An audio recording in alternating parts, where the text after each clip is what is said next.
গত ৭ই মে ২০২৫ ভালকুড়ি ক্যাম্পের নিকটবর্তী নতুন বাজার নামক স্থানে সকাল ৬ ঘটিকায় ৫ জন লোক চলাফেরা করলে স্থানীয় জনগণের সন্দেহ হয় এবং দ্রুত ক্যাম্পে খবর দেয়।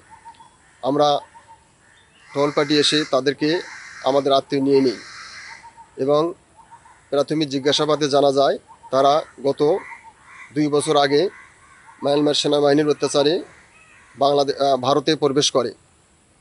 সেখানে তারা ২ বছর মাটিয়া নামক একটা রিফিউজি ক্যাম্পে ছিলেন এবং তাদের ৫ জনার ৫টি রিফিউজি কার্ড রয়েছে।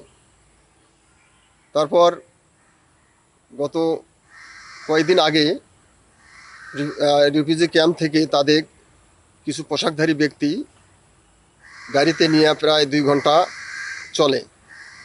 সেখান থেকে নেমে রাত্রিবেলা তাদের সারা রাত হেঁটে ২ ঘন্টার মতো চোখ বেঁধে অবস্থায় নিয়ে আসে।